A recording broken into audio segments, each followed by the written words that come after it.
Hey, we're downstairs and we're checking out the last of the seedlings that I had sown.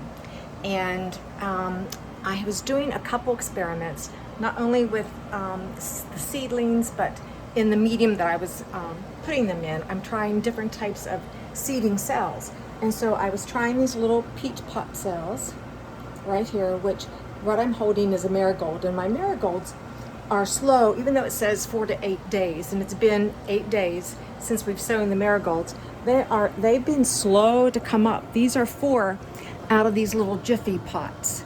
And these Jiffy Pots are nice because in this tray, I was able to take the ones that the seeds have come up on and get them under the lights and off the heat mats. But as you can see, they are slow to germinate. I actually, in this tray, I went in and poked another hole and put more seeds in it to see if I can get them to germinate. I'm not too concerned though, because part of the experiment too was with the marigolds, the zinnias, I was going to also direct sow those to see what produces the better flower and the easier flower to grow and the stronger flower. So anyhow, these same marigolds are up here. My zinnias doing great, and I know for a fact if I put them in this direct sow, they do great as well. These wonderful dwarf, I'm so excited about these dwarf incredible sunflowers. They look really healthy because I've never grown this plant, and I think to cut these and put them in a vase would be beautiful. This is all for the cutting garden that we're going to see. Cosmos are doing great. Those are the 2 different I have, the mixed seashell, and these are, I can't remember the names, bright lights. They're doing great. They'll be ready to go. Down here, now that is the giant sunflower lemon queen, and it sit on the back. It can take up to 21 days. So I'm going to give it 21 days, and if not, I'll direct sow it too, and I bet we have luck with the sunflower. They're sunflowers. But everything else is doing great. I've got the fan directed towards everything, and you can see they've got some movement.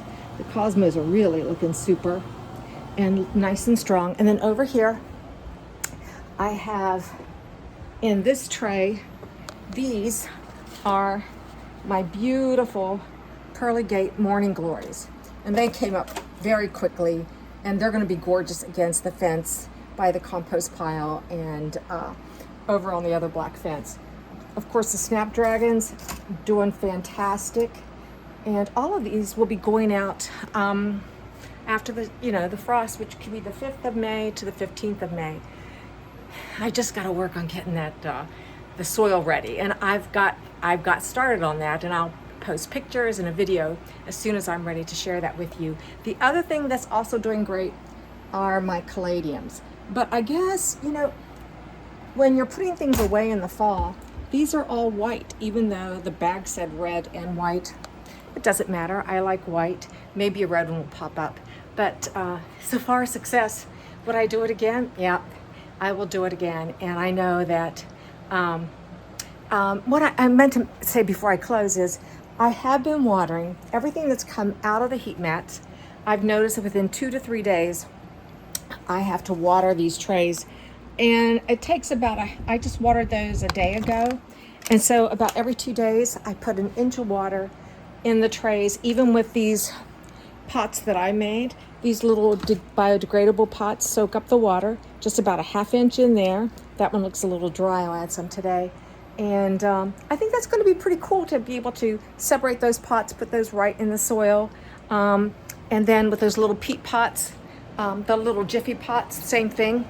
These little things, I've been putting water in this tray here where our marigolds are, and it soaks up from the bottom.